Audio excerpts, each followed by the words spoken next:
Last ക്ലാസ്സിൽ നമ്മൾ laws of chemical combinations discuss ചെയ്ത് വരികയായിരുന്നു. അതിൽ 2 ലോസാണ് പറഞ്ഞ് നമ്മൾ നിർത്തിയത്. Law of conservation of mass and law of definite proportions.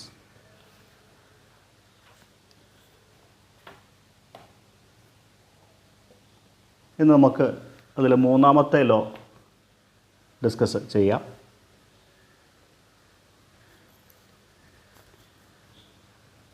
Third law നമ്മൾ ലോ ഓഫ് മൾട്ടിപ്പിൾ പ്രൊപ്പോർഷൻസ് എന്നാണ് വിളിക്കുക.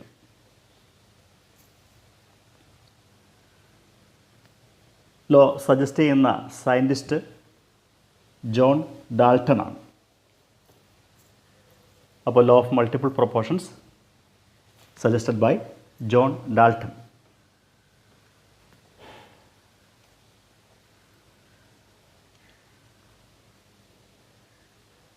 ഈ ലോ ആപ്ലിക്കബിൾ ആവുന്നത് 2 എലമെൻറ്റുകൾ കമ്പൈൻ ചെയ്ത് 2 മൂലകങ്ങൾ കൂടിച്ചേർന്ന്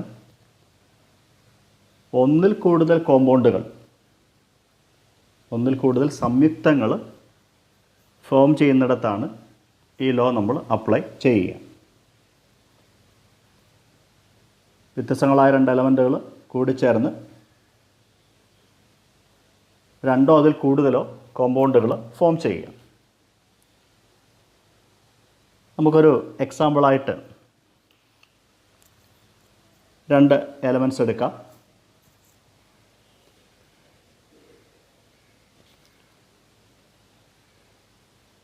കാർബണും ഓക്സിജനും ആയിക്കോട്ടെ. കാർബണും ഓക്സിജനും.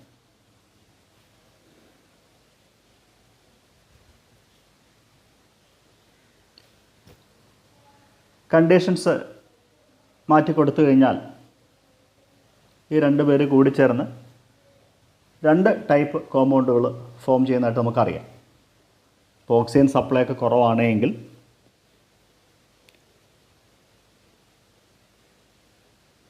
കാർബൺ മോണോക്സൈഡ് എന്ന കോമ്പൗണ്ട് ഫോം ചെയ്യാം. Carbon monoxide.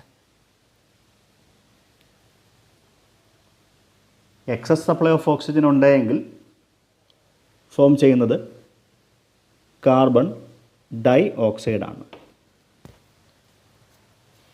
അപ്പോൾ വ്യത്യസ്തങ്ങളായ എലമെൻറ്റുകളായ കാർബണും ഓക്സിജനും കൂടിച്ചേർന്ന്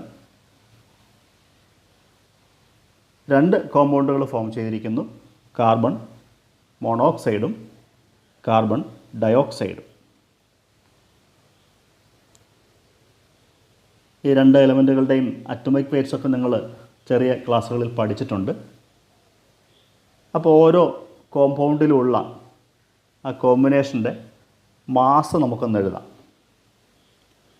കാർബൺ മോണോക്സൈഡ് എടുത്തു കഴിഞ്ഞാൽ അവിടെ ആ കോമ്പിനേഷൻ്റെ മാസ് എന്ന് പറയുന്നത് 12 ഗ്രാം കാർബൺ,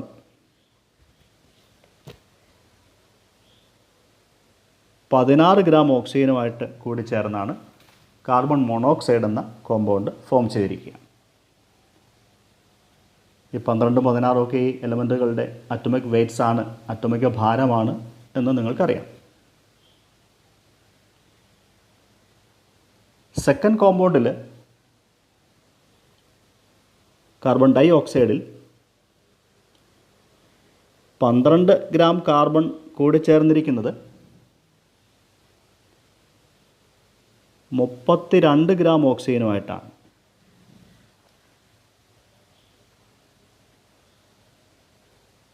അപ്പോൾ ഓരോ കോമ്പൗണ്ടിലെയും അതാത് എലമെൻറ്റുകളുടെ ഗ്രാമിലുള്ള വെയ്റ്റുകളാണ് ഞാൻ എഴുതി വച്ചിരിക്കുന്നത്. ഇനി നമുക്ക് ഈ 2 കോമ്പൗണ്ടുകൾ കമ്പയർ ചെയ്താൽ 2 കോമ്പൗണ്ട് ഫോം ചെയ്യാൻ വേണ്ടിയും എടുത്തിരിക്കുന്ന കാർബണിൻ്റെ വെയ്റ്റ് 2ലും സെയിം ആണെന്ന് കാണാം. ഫസ്റ്റ് കോമ്പൗണ്ടിൽ കാർബൺ മോണോക്സൈഡിൽ കാർബണിൻ്റെ വെയ്റ്റ് 12 ഗ്രാമാണ്. സെക്കൻഡ് കോമ്പൗണ്ട് കാർബൺ ഡയോക്സൈഡിലും കാർബണിൻ്റെ വെയിറ്റ് 12 ഗ്രാം തന്നെയാണ്.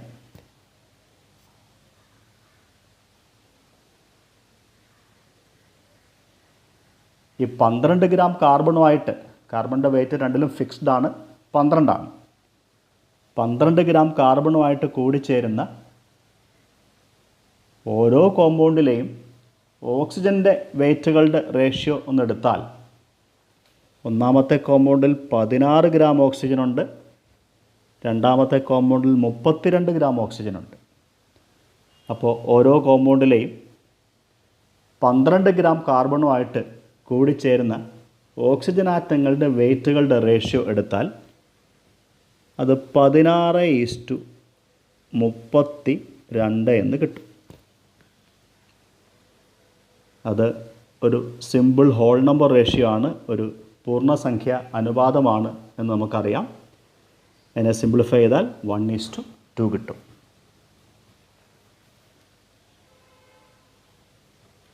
ഈ പറഞ്ഞ കാര്യങ്ങളെ ഒരു സ്റ്റേറ്റ്മെൻ്റ് ആക്കി പറഞ്ഞാൽ ജോൺ ഡാൾട്ടൻ്റെ ലോ ഓഫ് മൾട്ടിപ്പിൾ പ്രൊപ്പോർഷൻസ് ആയി കഴിഞ്ഞു.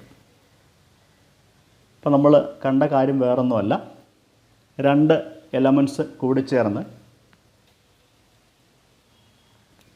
ഒന്നിലധികം കോമ്പൗണ്ടുകൾ ഫോം ചെയ്യുമ്പോൾ അതിൽ ഒരെലമെൻറ്റിൻ്റെ ഫിക്സ്ഡ് വെയ്റ്റുമായിട്ട്, ഈ പറഞ്ഞതിൽ 12 ഗ്രാം കാർബണുമായിട്ട് കൂടിച്ചേരുന്ന രണ്ടാമത്തെ എലമെൻറ്റിൻ്റെ വെയ്റ്റുകളുടെ റേഷ്യോ എന്ന് പറയുന്നത് ഒരു സിമ്പിൾ ഹോൾ നമ്പർ റേഷ്യോ ആയിരിക്കും. 1:2 എന്ന അനുപാതത്തിലാണ്, റേഷ്യോയിലാണ് ഓക്സിജൻ ആറ്റങ്ങൾ കമ്പൈൻ ചെയ്തിരിക്കുക. ഇനി ഇതിനെ മൾട്ടിപ്പിൾ പ്രൊപ്പോർഷൻ എന്ന് വിളിക്കാൻ കാരണം വേറൊന്നുമല്ല, ഈ 1:2 എന്നതിൻ്റെ ഒരു മൾട്ടിപ്പിളാണ് എനിക്ക് ആദ്യം കിട്ടിയത്, 16:32. അതുകൊണ്ടാണ് ഇതിനെ ലോ ഓഫ് മൾട്ടിപ്പിൾ പ്രൊപ്പോർഷൻ എന്ന് വിളിക്കുക. അപ്പോൾ 2 എലമെൻറ്റ്സ് കൂടിച്ചേർന്ന് ഒന്നിലധികം കോമ്പൗണ്ടുകൾ ഫോം ചെയ്യുമ്പോൾ അതിൽ ഒരെലമെൻറ്റിൻ്റെ ഫിക്സ്ഡ് വെയ്റ്റുമായിട്ട് കൂടിച്ചേരുന്ന രണ്ടാമത്തെ എലമെൻറ്റിൻ്റെ വെയ്റ്റുകളുടെ റേഷ്യോ ഒരു സിമ്പിൾ ഹോൾ നമ്പർ റേഷ്യോ ആയിരിക്കും, അല്ലെങ്കിൽ അതിൻ്റെ മൾട്ടിപ്പിൾ ആയിരിക്കും. This is called law of multiple proportions. Law ഒന്നുകൂടി സ്റ്റേറ്റ് ചെയ്യാം. When 2 elements combine to form more than one compound, the masses of one of the element that combine with a fixed mass of the other will be in a simple whole number ratio or its multiple.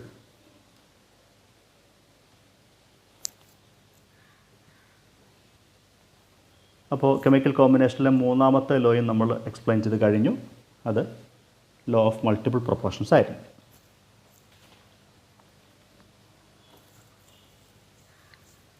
അടുത്ത law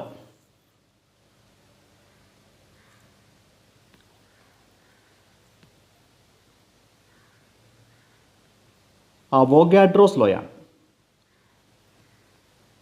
സയൻറ്റിസ്റ്റിൻ്റെ പേര് തന്നെയാണ് അവോഗാഡ്രോസ് law.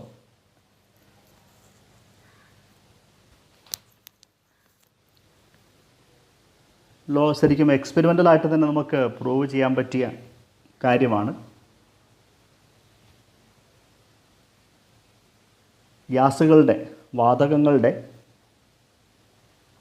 വ്യാപ്തവുമായിട്ട്, വോളിയവുമായിട്ട് relate ചെയ്യുന്ന ചില കാര്യങ്ങളാണ് നമ്മൾ അവോഗാഡ്രോസ് ലോയിൽ discuss ചെയ്യും. നിങ്ങൾ Charles ലോയും boils law ഒക്കെ ചെറിയ ക്ലാസ്സുകളിൽ പഠിച്ചിട്ടുണ്ട്.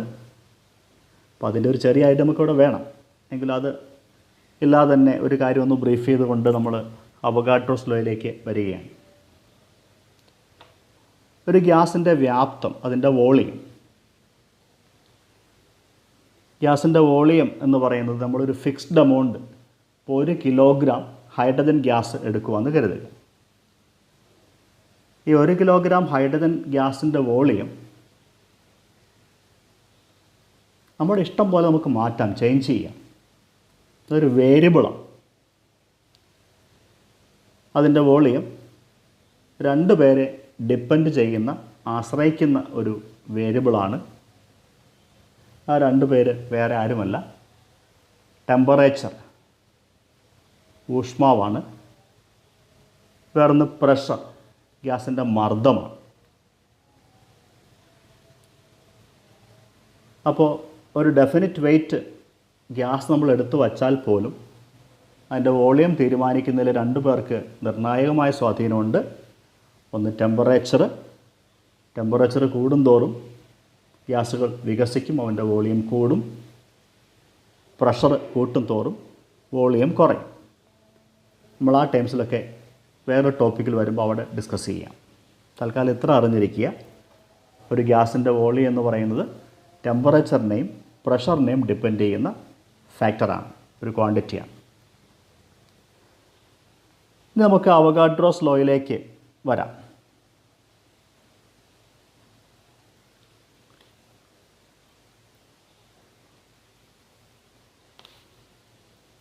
നമ്മൾ രണ്ട് കണ്ടെയ്നേഴ്സ്, ഒന്നാമത്തെ ഒരു കണ്ടെയ്നർ ഒരു ബീക്കർ ആയിക്കോട്ടെ, ആ ബീക്കറിൽ എടുത്തിരിക്കുന്നത് ഹൈഡ്രജൻ ഗ്യാസാണ്.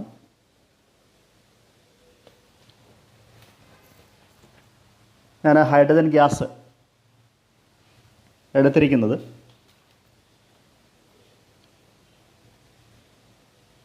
1 മോളാണ്. 1 മോൾ ഹൈഡ്രജൻ ഗ്യാസാണ് എടുത്തിരിക്കുന്നത്. 1 മോൾ. മോൾ എന്ന കോൺസെപ്റ്റും നിങ്ങൾക്ക് ഓൾറെഡി അറിയാം. നമ്മൾ ഈ ചാപ്റ്ററിൻ്റെ പുറകെ അത് വീണ്ടും ഡിസ്കസ് ചെയ്യുന്നുണ്ട്. Avogadro's number of particles 6.022 into 10⁻23 പാർട്ടിക്കിൾസിനെ വിളിക്കുന്ന പേരാണ് 1 മോൾ. അപ്പോൾ ഒന്നാമത്തെ ബീക്കറിൽ ഹൈഡ്രജൻ മോളിക്യൂളുകളുടെ, ഹൈഡ്രജൻ തന്മാത്രകളുടെ എണ്ണം 6.022 ഇൻറ്റു 10⁻23 തന്മാത്രകളുണ്ട്, മോളിക്യൂൾസ് ഉണ്ട്. അതിനെ വിളിക്കുന്ന പേരാണ് 1 മോൾ എന്നറിയാം.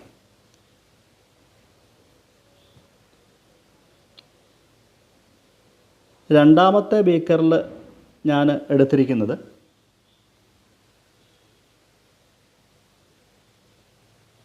ഓക്സിജൻ എന്ന വേറൊരു ഗ്യാസാണ്. അതിലും തന്മാത്രകളുടെ എണ്ണം സെയിമാണ്. 1 മോൾ തന്നെയാണ് ഓക്സിജൻ മോളിക്യൂൾസ് സെക്കൻഡ് ബീക്കറിൽ എടുത്തിരിക്കുന്നത്. അപ്പോൾ ഡിഫറൻറ്റ് ഗ്യാസുകൾ സെപ്പറേറ്റ് ചെയ്ത് രണ്ട് ബീക്കറിൽ എടുത്തിരിക്കുകയാണ്. രണ്ടിലും ഒരേ നമ്പർ ഓഫ് പാർട്ടിക്കിൾസ് ഒരേ നമ്പർ ഓഫ് മോളിക്യൂൾസ് ഉണ്ട് എന്ന് സങ്കല്പിക്കുക.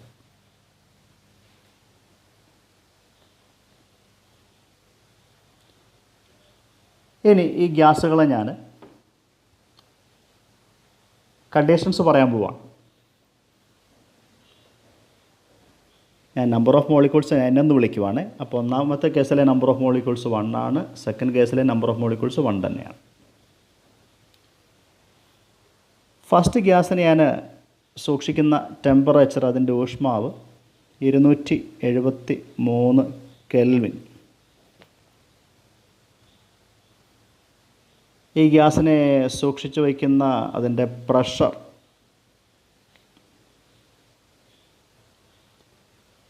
ഒരു ATM ആണ്. ഒരു അന്തരീക്ഷ മർദ്ദത്തിലാണ്, ഒരു ATM പ്രഷറിലാണ് ഒന്നാമത്തെ ഗ്യാസ് വച്ചിരിക്കുന്നത്. നമ്മൾ രണ്ടിൻ്റെയും വോളിയങ്ങളെ ഒന്ന് താരതമ്യം ചെയ്യാൻ വേണ്ടിയാണ് ഇതെല്ലാം പറയുന്നത്. വോളിയങ്ങൾ ടെമ്പറേച്ചറിനെയും പ്രഷറിനെ ആശ്രയിക്കുന്ന കാര്യമായതുകൊണ്ട് രണ്ടിൻ്റെ ടെമ്പറേച്ചറും രണ്ടിൻ്റെയും പ്രഷറും ഒരേ വാല്യൂ കൊടുത്തിട്ട് നമുക്ക് കമ്പാരിസൺ, താരതമ്യ പഠനം നടത്തുന്നത് ശരിയാവുള്ളൂ. ഇപ്പോൾ രണ്ടാമത്തെ ഗ്യാസിനെയും ഇതേ ടെമ്പറേച്ചർ 273 കെൽവിൻ ടെമ്പറേച്ചറിലും ഒരു ATM പ്രഷറിലും രണ്ടാമത്തെ ഗ്യാസിനെയും ഞാൻ എടുത്തിരിക്കുകയാണ്.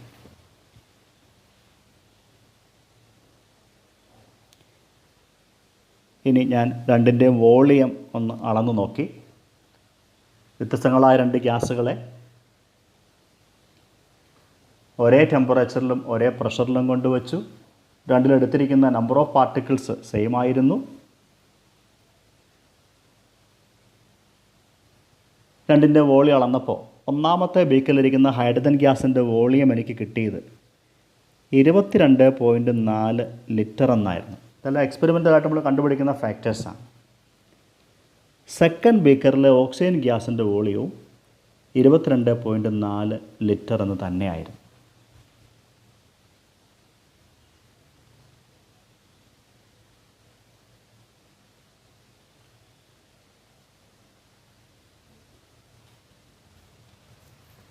അപ്പോൾ എനിക്ക് ഇവിടുന്ന് വേണമെങ്കിൽ ഇനി അവഗാഡ്രോസ് ലോയിലേക്ക് വരാൻ വേണമെങ്കിൽ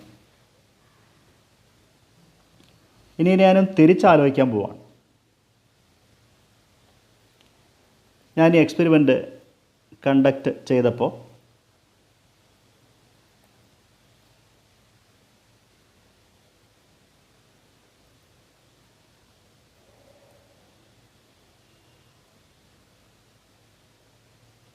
രണ്ട് ബീക്കറിലെയും നമ്പർ ഓഫ് മോൾസ് ഞാനങ്ങ് കൗണ്ട് ചെയ്യാതെ ഒരു കാര്യം ചെയ്യുകയാണ്.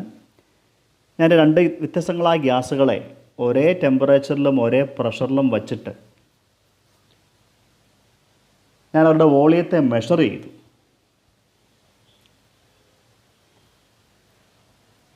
അതാണ് ആദ്യം നമ്മൾ ചെയ്തത്. ഇനി ചെയ്യാൻ പോകുന്നത്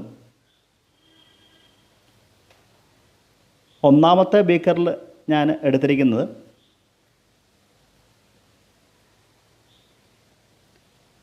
44.8 ലിറ്റർ ഹൈഡ്രജനായിരുന്നു. ഞാൻ 22.4 മൾട്ടിപ്പിളായിട്ട് ഒരു കാൽക്കുലേഷൻ എളുപ്പത്തിന് വേണ്ടി എടുത്തു. നിങ്ങൾക്ക് ഏത് വോളിയം എടുക്കാം, എൻ്റെ ഇരട്ടി കാൽക്കുലേഷൻ എളുപ്പത്തിന് വേണ്ടി എടുത്തുന്നുള്ളൂ. ഫസ്റ്റ് ബീക്കറിൽ 44.8 ലിറ്റർ ഹൈഡ്രജൻ എടുത്തു.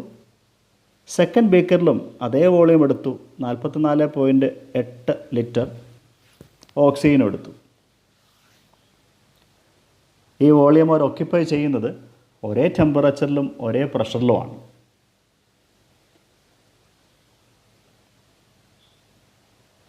രണ്ടിലെയും നമ്പർ ഓഫ് പാർട്ടിക്കിൾസ് എന്ന് പറയുന്നത് 2 മോൾ ആണ് എന്ന് നമുക്ക് കാണാൻ സാധിക്കും. 2 മോൾ.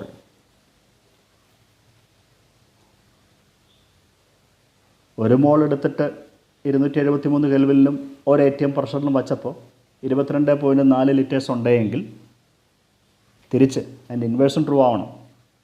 44.8 ലിറ്റേഴ്സാണ് രണ്ടിനും ഒരേ ടെമ്പറേച്ചറിലും ഒരേ പ്രഷറിലും വച്ചതെങ്കിൽ ഉറപ്പായിട്ടും രണ്ടിലും 2 മോൾ വച്ച് പാർട്ടിക്കിൾസ് ഉണ്ടാവേണ്ടതാണ്. ഇതിനെ ഒരു മാത്തമാറ്റിക്കൽ സ്റ്റേറ്റ്മെൻ്റ് ആയിട്ട് പറഞ്ഞാൽ അത് അവഗാഡ്രോസ് ലോ എന്ന് വിളിക്കാം. അപ്പോൾ എനിക്ക് ലോ വേണ്ടിൽ ഇങ്ങനെ സ്റ്റേറ്റ് ചെയ്യാം. ഡിഫറൻറ്റ് ഗ്യാസുകളെ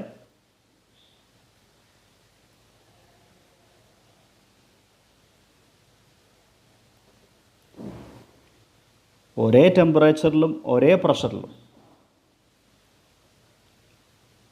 ഞാനിവിടെ 273 ഒരേ ATM ഒന്നും എടുത്തുന്നുള്ളൂ ഒരു സ്റ്റാൻഡേർഡായിട്ട്. നിങ്ങൾക്ക് ഏത് ടെമ്പറേച്ചർ ഏത് പ്രഷറും എടുക്കാം, രണ്ടും സെയിം ആവണമെന്ന് മാത്രമേ ഉള്ളൂ. അപ്പോൾ വ്യത്യസ്തങ്ങളായ ഗ്യാസുകളെ ഒരേ ടെമ്പറേച്ചറിലും ഒരേ പ്രഷറിലും നമ്മൾ സൂക്ഷിച്ചു കഴിഞ്ഞ് അവരുടെ വോളിയങ്ങൾ അളക്കുമ്പോൾ വോളിയവും നിങ്ങൾക്ക് സെയിം ആയിട്ട് കിട്ടുകയാണെങ്കിൽ രണ്ടിലും അടങ്ങിയിരിക്കുന്ന നമ്പർ ഓഫ് പാർട്ടിക്കിൾസ്, അത് നമ്പർ ഓഫ് ആറ്റംസ് ആകാം, ആറ്റമായിട്ട് നിൽക്കുന്ന ആൾക്കാരാണെങ്കിൽ മോണോ ആറ്റമിക് ആണെങ്കിൽ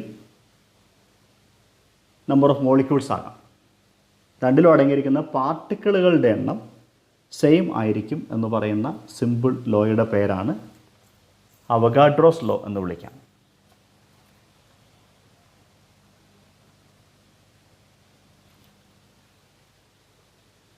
സ്റ്റേറ്റ്മെൻറ്റ് മലയാളത്തിൽ പറഞ്ഞാൽ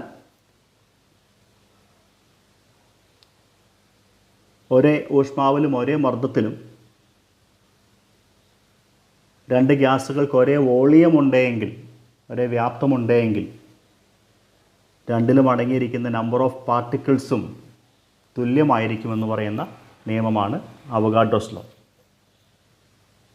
സ്റ്റേറ്റ്മെൻറ്റ് ഇംഗ്ലീഷിൽ പറഞ്ഞാൽ equal volumes of all gases at the same temperature and pressure should contain equal number of molecules എന്ന് വേണമെങ്കിൽ അവഗാഡ്രോസ് ലോ സ്റ്റേറ്റ് ചെയ്യാം.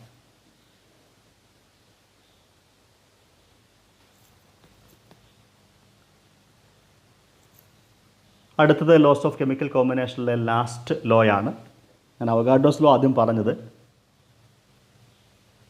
അത് കഴിഞ്ഞിട്ടാണ് നമുക്ക് അടുത്ത ലോ പറയാൻ എളുപ്പം എന്നുള്ളതുകൊണ്ടാണ് ലോയുടെ പേര് ഗലൂസാക്സ് ലോ ഓഫ് ഗേഷ്യസ് വോളിയംസ് എന്നാണ്. ഗലൂസാക്സ് ലോ ഓഫ് കമ്പൈനിങ് വോളിയംസ് അല്ലെങ്കിൽ ഗലൂസാക്സ് ലോ ഓഫ് ഗേഷ്യസ് വോളിയംസ്. ഗലൂസാക്ക് എന്ന സയൻറ്റിസ്റ്റ് തന്നെയാണ് 1808 ഒക്കെയാണ് അദ്ദേഹം ഈ ലോ ഒരു സ്റ്റേറ്റ്മെൻറ്റ് നടത്തുന്നത്, ഒരുപാട് ഒബ്സർവേഷൻ നടത്തിയിട്ട്. അപ്പോൾ ഗലൂസാക്സ് ലോ എന്താണ് പറയുക എന്ന് ചോദിച്ചാൽ, ആക്ച്വലി ഗലൂസാക്സ് ലോ ഈ ലോ ഓഫ് ഡെഫിനിറ്റ് പ്രൊപ്പോർഷനുമായിട്ട് വളരെ അടുത്ത് നിൽക്കുന്നവർ അത് തന്നെയാണെന്ന് വേണമെങ്കിൽ പറയാം. ലോ ഓഫ് ഡെഫിനിറ്റ് പ്രൊപ്പോർഷൻസിൽ നമ്മൾ കണ്ടത് ഒരു പ്രത്യേക കോമ്പൗണ്ടിൽ അടങ്ങിയിരിക്കുന്ന എലമെൻറ്റുകൾ ഫിക്സ്ഡ് ആയിരിക്കും, അവർ കമ്പൈൻ ചെയ്യുന്ന മാസുകളുടെ റേഷ്യോ ഫിക്സ്ഡ് ആയിരിക്കും എന്നാണ് ലോ ഓഫ് ഡെഫിനിറ്റ് പ്രൊപ്പോർഷൻ പറഞ്ഞത്. ഗലൂസാക്സ് ലോ പറയുന്നത് വോളിയങ്ങളുടെ കോമ്പിനേഷനകത്ത് ചില ഫിക്സ്ഡ് പ്രൊപ്പോർഷൻസ് ഉണ്ട് എന്നാണ് ഗലൂസാക്ക് പറഞ്ഞത്. ലോ അപ്ലൈ ചെയ്യുന്നത് ഗ്യാസുകൾ റിയാക്ട് ചെയ്യുക അല്ലെങ്കിൽ ഫോം ചെയ്യുന്ന പ്രോഡക്റ്റ് ഗ്യാസുകളായിരിക്കുക. ഗേഷ്യസ് റിയാക്റ്റൻസോ ഗേഷ്യസ് പ്രോഡക്റ്റോ ഉള്ള കെമിക്കൽ റിയാക്ഷൻസിന് നമുക്ക് ഗലൂസാക്സ് ലോ അപ്ലൈ ചെയ്യാം. നമുക്ക് ലോയുടെ ഒരു എക്സ്പ്ലനേഷന് വേണ്ടി അമോണിയ ഫോമേഷൻ അങ്ങെടുക്കാൻ വേണമെങ്കിൽ അമോണിയ ഫോമേഷൻ, ഹേബേഴ്സ് പ്രോസസ്സ് ഒക്കെ പഠിക്കുന്നുണ്ട് അമോണിയ നിർമ്മാണത്തിന്. നമ്മൾ പ്രോസസ്സിലേക്കൊന്നും അല്ല പോകുന്നത്. അമോണിയ നിർമ്മിക്കുന്നതിനായിട്ട് അതിൻ്റെ എലമെൻറ്റുകളായ നൈട്രജൻ N2 നമ്മൾ ആ നൈട്രജൻ്റെ ഒരു സബ്സ്ക്രിപ്റ്റായിട്ട് ബ്രാക്കറ്റിൽ G എന്ന് മാർക്ക് ചെയ്തിരിക്കുന്നത് അതിൻ്റെ ഭൗതികാവസ്ഥയാണ്, ഫിസിക്കൽ സ്റ്റേറ്റാണ്. നൈട്രജൻ ഗ്യാസ് ആയിട്ടാണ് നിൽക്കുക എന്നാണ് ഉദ്ദേശിക്കുക. അടുത്ത ഞാനത് ബാലൻസ് ഇക്വേഷൻ തന്നെ എഴുതിയിരിക്കുകയാണ്. N2 + 3H2 ഹൈഡ്രജനും ഗ്യാസായിട്ട് നിൽക്കുന്ന ആളാണ്. ഇപ്പോൾ നൈട്രജനും ഹൈഡ്രജനും ഗ്യാഷ്യസ് സ്റ്റേറ്റിൽ വാതകാവസ്ഥയിൽ നിൽക്കുന്ന ആൾക്കാരാണ്. അവർ കമ്പൈൻ ചെയ്തിട്ടിയ പ്രോഡക്റ്റ് ഗ്യാഷ്യസ് സ്റ്റേറ്റിലുള്ള അമോണിയയാണ്. അമോണിയ ഗ്യാസാണ് ഫോം ചെയ്യുക. നമ്മൾ ആദ്യം പറഞ്ഞായിരുന്നു ഗ്യാസുകൾ റിയാക്ട് ചെയ്യണം അല്ലെങ്കിൽ ഫോം ചെയ്യുന്ന പ്രോഡക്റ്റ് ഗ്യാസ് ആയിരിക്കണം. എല്ലാം ഗ്യാസ് ആയാലും വിരോധമില്ല, അവിടെയാണ് നമ്മൾ ലോ അപ്ലൈ ചെയ്യുക എന്നാണ് പറഞ്ഞത്. അപ്പോൾ അതിനൊരു എക്സാമ്പിളായിട്ടാണ് ബോർഡിൽ ammonia formation, nitrogen gas hydrogen gas കൂടി ചേർന്ന് അമോണിയ എന്ന പ്രോഡക്റ്റ് ഗ്യാസായിട്ട് ഫോം ചെയ്യുന്ന ഇക്വേഷൻ ബോർഡിൽ എഴുതിയിട്ടുണ്ട്. ഇനി എന്താണ് ഗലൂസാക്കിന് പറയാനുള്ളതെന്ന് ആലോചിച്ച് നോക്കാം. ഇത് ഇക്വേഷൻ അല്പം കൂടി ഒന്ന് ബാലൻസ് ചെയ്യാനുണ്ട്. N2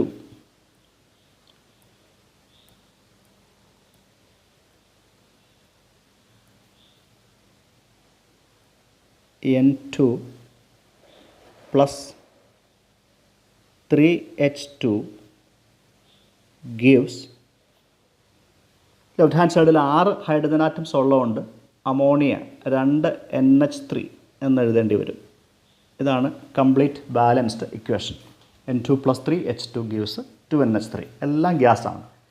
reactance ഗ്യാസുകൾ, പ്രോഡക്റ്റും gas. നമ്മൾ ആദ്യം അവിടെ ഈ റിയാക്ട് ചെയ്യുന്ന റിയാക്റ്റൻസിൻ്റെ നമ്പർ ഓഫ് മോൾസ് ഒന്ന് ഞാൻ താഴേക്ക് ഇറക്കി എഴുതുവാണ്. ഇതൊരു ബാലൻസ്ഡ് കെമിക്കൽ ഇക്വേഷനാണ്, സമീകരിച്ച ഇക്വേഷനാണ്. N2 എന്ന് പറഞ്ഞാൽ ഒരു N2 ആണ് ഉദ്ദേശിക്കുക. ഒറ്റ നൈട്രജൻ മോളിക്യൂളേ ഉള്ളൂ, ഒരു നൈട്രജൻ തന്മാത്രയേ ഉള്ളൂ, ഒരു N2. ഹൈഡ്രജൻ്റെ നമ്പർ ഓഫ് മോൾസ് 3 ആണ്, 3H2. അമോണിയയുടേത് 2 ആണ്. അപ്പോൾ നൈട്രജൻ്റെയും റിയാക്ട് ചെയ്യുന്ന നൈട്രജൻ്റെയും ഹൈഡ്രജൻ്റെയും ഇവിടെ അമോണിയ പ്രോഡക്റ്റും ഗ്യാസാണ്. അപ്പോൾ അമോണിയം കൂടി എടുക്കുവാണ്. അമോണിയ എന്ന പ്രോഡക്റ്റിൻ്റെയും കൂടി ബാലൻസ്ഡ് കെമിക്കൽ ഇക്വേഷനകത്തെ നമ്പർ ഓഫ് മോൾസ് നമ്മളൊന്ന് എഴുതുവാണ്. നമ്പർ ഓഫ് മോൾസ് നമ്മളിവിടെ മാർക്ക് വട്ടം വരച്ചിട്ടുണ്ട്. അത് റെസ്പെക്റ്റീവായിട്ട് നൈട്രജൻ്റേത് 1 മോളാണ്, ഹൈഡ്രജൻ്റേത് 3 മോൾസ് ഉണ്ട് റിയാക്ട് ചെയ്യുന്നത്, ഫോം ചെയ്ത അമോണിയ 2 മോൾസ് ഉണ്ട്. റിയാക്ട് ചെയ്യുന്ന ഗേഷ്യസ് റിയാക്റ്റൻസിൻ്റെയും ഗേഷ്യസ് പ്രോഡക്റ്റുകളുടെയും നമ്പർ ഓഫ് മോൾസിൻ്റെ റേഷ്യോ എന്ന് പറഞ്ഞെന്നേ ഉള്ളൂ. നമ്പർ ഓഫ് മോൾസ് ആയതുകൊണ്ട് എനിക്ക് വേണമെങ്കിൽ അവനെ NN2 number of moles of nitrogen is to number of moles of hydrogen is to number of moles of ammonia 1:3:2 എന്ന് ബാലൻസ്ഡ് ഇക്വേഷൻ പറയുന്നുണ്ട്. ഇത് റിയാക്ട് ചെയ്യുന്ന ഒരൊറ്റ ബീക്കറിലാണ്, ഒരു സിസ്റ്റത്തിലാണ് ഇവർ റിയാക്ട് ചെയ്യുക. എല്ലാം കൂടെ ഒരു കണ്ടെയ്നറിൽ നടക്കുന്ന റിയാക്ഷൻ എന്ന് പറയുമ്പോൾ കണ്ടീഷൻസ് എല്ലാവർക്കും ഒരേപോലെയാണ്. ഈ പറഞ്ഞ ഗ്യാസുകളെല്ലാം സൂക്ഷിച്ചിരിക്കുന്നത് ഒരേ ടെമ്പറേച്ചറിലും ഒരേ പ്രഷറിലുമാണ്. അപ്പോൾ തൊട്ട് മുമ്പ് പഠിച്ച അവഗാഡ്രോസ് ലോ ഒന്ന് അപ്ലൈ ചെയ്താൽ, അവഗാഡ്രോസ് ലോ പറഞ്ഞത് ഒരേ ടെമ്പറേച്ചറിൽ ഒരേ പ്രഷറിൽ ഇരിക്കുമ്പോൾ വോളിയം ഒരേപോലെയാണെങ്കിൽ നമ്പർ ഓഫ് മോൾസ് ഒരേപോലെയാണെന്നാണ് പറഞ്ഞത്. അപ്പോൾ ആ ലോ അപ്ലൈ ചെയ്താൽ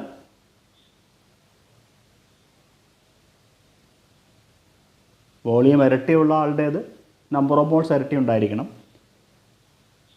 വോളിയം 10 മടങ്ങുള്ള ഒരാളുണ്ടെങ്കിൽ അവൻ്റെ number of മോൾസും 10 മടങ്ങായിരിക്കണം.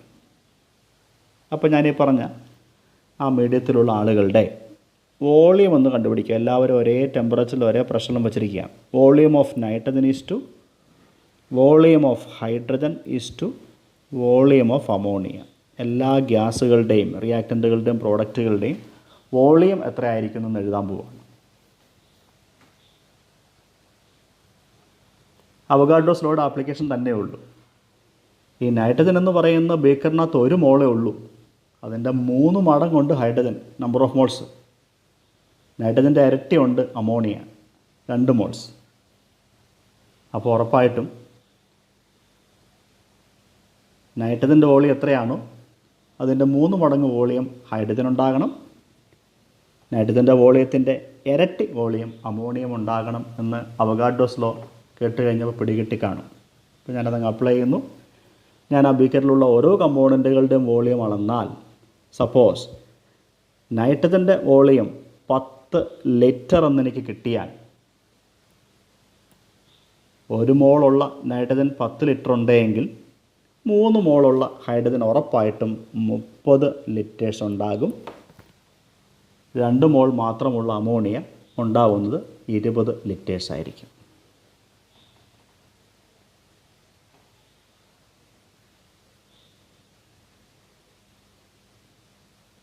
Volume of nitrogen 100 ആയിരുന്നുവെങ്കിൽ നിങ്ങൾക്ക് 300 ലിറ്റർ ഹൈഡ്രജൻ കിട്ടിയേനെ, 200 ലിറ്റർ അമോണിയ കിട്ടിയേനെ.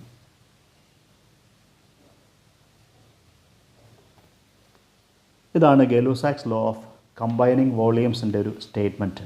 എന്ന് പറഞ്ഞാൽ ഗേഷ്യസ് ആയിട്ടുള്ള ആൾക്കാർ റിയാക്ട് ചെയ്യുമ്പോൾ ഒരേ ടെമ്പറേച്ചറിൽ ഒരേ പ്രഷറിൽ നിങ്ങൾ സൂക്ഷിച്ചു കഴിഞ്ഞാൽ അമോണിയ ഫോർമേഷന് വേണ്ടി നിങ്ങൾക്ക് 10 ലിറ്റർ നൈട്രജൻ വേണമെന്നുണ്ടെങ്കിൽ അതിനെ പൂർണ്ണമായിട്ടും അമോണിയാക്കി മാറ്റാൻ 30 ലിറ്റർ ഹൈഡ്രജൻ വേണ്ടി വരും. ഇതിൻ്റെ ഫലമായിട്ട് ഫോം ചെയ്യുന്ന അമോണിയ കൃത്യം 20 ലിറ്റേഴ്സ് ആയിരിക്കും. എന്ന് പറഞ്ഞാൽ 1:3:2 എന്ന ഒരു സിമ്പിൾ ഹോൾ നമ്പർ റേഷ്യോയിലാണ് ഈ പറഞ്ഞ കെമിക്കൽ റിയാക്ഷൻ ഒക്കർ ചെയ്യുക. Nitrogen hydrogen volume ratio ammonia formation എപ്പോഴും 1:3 ആയിരിക്കും. എല്ലാവരുടെ റേഷ്യോ ഒരുമിച്ച് പറഞ്ഞാൽ ബോർഡിൽ എഴുതിയിരിക്കുന്ന റിയാക്ഷൻ ഫലമായിട്ടുണ്ടാവുന്ന കെമിക്കൽ റിയാക്ഷൻ ഫലമായിട്ടുണ്ടാകുന്ന അമോണിയ എടുത്തു കഴിഞ്ഞാൽ 1:3:2 എന്ന വോളിയം റേഷ്യോയിലാണ് നൈട്രജനും ഹൈഡ്രജനും അമോണിയയും കെമിക്കലി റിയാക്ട് ചെയ്യുക. ഇതാണ് ഗെ-ലൂസാക്സ് ലോ ഓഫ് കമ്പൈനിങ് വോളിയംസ് എന്ന് പറയുക.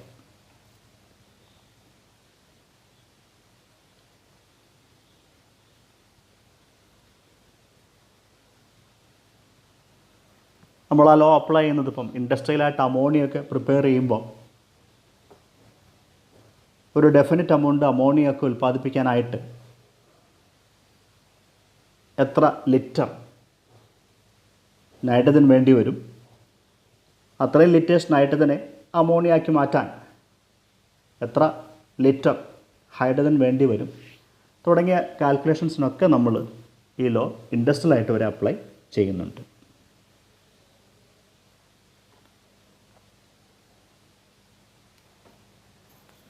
അപ്പോൾ നമ്മൾ ലോസ് ഓഫ് കെമിക്കൽ കോമ്പിനേഷൻസ് എല്ലാം പഠിച്ച് കഴിഞ്ഞു. അടുത്തായിട്ട് ഈ പറഞ്ഞ ലോസിനെയൊക്കെ ബേസ് ചെയ്ത് അതിൻ്റെ ഒരു എക്സ്പ്ലനേഷൻസിന് വേണ്ടി നമ്മൾ വേറെ ചില ജനറലൈസേഷൻസ് വരികയാണ്. വേറൊരു തിയറിയാണ് പറയാൻ ഉദ്ദേശിക്കുക. ആറ്റം എന്ന ടേം കോയിൻ ചെയ്തത്, ആറ്റത്തിൻ്റെ ഉപജ്ഞാതാവ് എന്ന് തന്നെ അറിയപ്പെടുന്ന ആൾ ജോൺ ഡാൾട്ടൺ ആണ്. ഡാൾട്ടൻ്റെ ഫേമസ് ആയ അറ്റോമിക് തിയറി, നമുക്ക് ആ തിയറിയെ ബേസ് ചെയ്തുകൊണ്ട് വേണമെങ്കിൽ ഈ പറഞ്ഞ ലോസ് ഓഫ് കെമിക്കൽ കോമ്പിനേഷൻസ് ഒക്കെ വേണമെങ്കിൽ എക്സ്പ്ലെയിൻ ചെയ്യാം. അപ്പോൾ എന്താണ് ഡാൾട്ടൺസ് അറ്റോമിക് തിയറി എന്ന് നോക്കാം.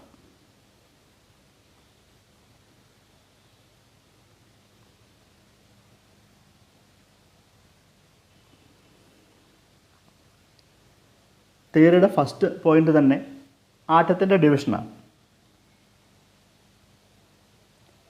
മാറ്റർ നമ്മൾ ഡിവൈഡ് ചെയ്ത് പോവുകയാണ് എങ്കിൽ അതിൻ്റെ വീണ്ടും ഡിവൈഡ് ചെയ്യാൻ പറ്റാത്ത ഏറ്റവും ചെറിയ പാർട്ടിക്കിൾ നമുക്ക് ഒബ്റ്റെയിൻ ചെയ്തേ പറ്റുള്ളൂ.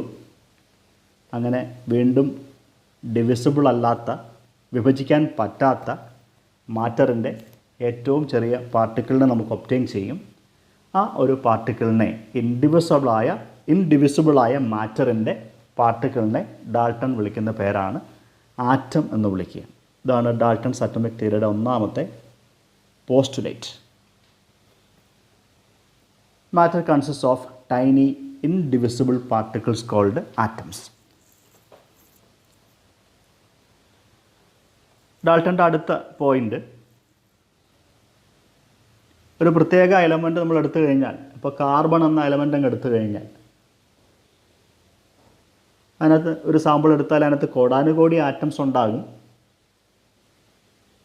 ഈ കോടാനുകോടി ആറ്റങ്ങളും ഒരു പ്രത്യേക എലമെൻറ്റിൻ്റെ എടുത്താൽ അവരെല്ലാവരും എല്ലാ റെസ്പെക്റ്റിലും ഒരേപോലെ ആയിരിക്കും. ആറ്റങ്ങളുടെ മാസ് പോലുള്ള എല്ലാ പ്രോപ്പർട്ടിയും സെയിം ആയിരിക്കുമെന്നാണ് ഡാൾട്ടൻ്റെ അടുത്ത പോയിൻ്റ്. ഒരു പ്രത്യേക മൂലകത്തിൻ്റെ, ഒരു പ്രത്യേക എലമെൻറ്റിൻ്റെ എല്ലാ ആറ്റംസും ഐഡൻറ്റിക്കലായിരിക്കും.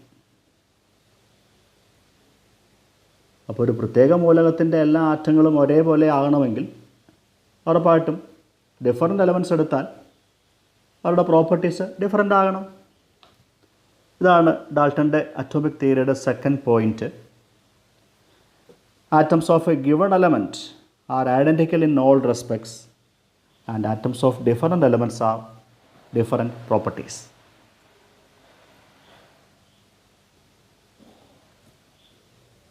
മൂന്നാമത്തെ ഒരു പോയിൻ്റ് അദ്ദേഹം ഡിറൈവ് ചെയ്യുന്നത് നമ്മുടെ ലോ ഓഫ് ഡെഫിനിറ്റ് പ്രൊപ്പോർഷനിൽ നിന്നാണ്. ആറ്റങ്ങൾ ഒരു ഫിക്സ്ഡ് റേഷ്യോയിൽ കൂടിച്ചേർന്നാലാണ് കോമ്പൗണ്ട് ഫോം ചെയ്യുക.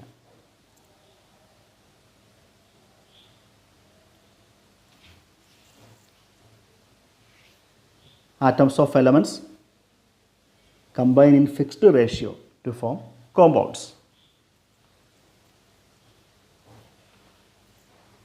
അദ്ദേഹം തൻ്റെ നാലാമത്തെ പോയിൻ്റ് സജസ്റ്റ് ചെയ്യുന്നത് ഏറ്റവും ആദ്യം നമ്മൾ കണ്ട ലോ ഓഫ് കൺസർവേഷൻ ഓഫ് മാസിൽ നിന്നാണ്. മാറ്റർ നമുക്ക് പുതിയതായിട്ട് നിർമ്മിക്കാനോ ഉള്ളതിനെ നശിപ്പിക്കുവാനോ സാധ്യമല്ല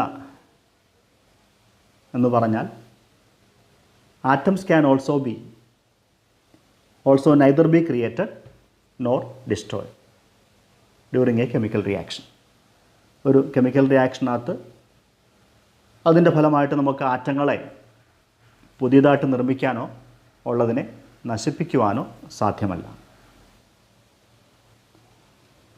Atoms can neither be created nor destroyed in A chemical reaction. ഈ പറഞ്ഞ പോസ്റ്റുലേറ്റുകൾ നമ്മൾ ഡാൽട്ടൺസ് അറ്റോമിക് തിയറി എന്നാണ് വിളിക്കുക.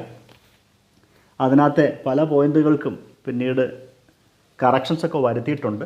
എങ്കിലും ജോൺ ഡാൾട്ടൺ ഏറ്റവും ആദ്യം പ്രൊപ്പോസ് ചെയ്ത അറ്റോമിക് തിയറി ഇതാണ്. അതിലെ കൂടുതൽ കറക്ഷൻസൊക്കെ നമുക്ക് വേറെ സ്റ്റഡീസിൽ നമുക്ക് വീണ്ടും കാണാം.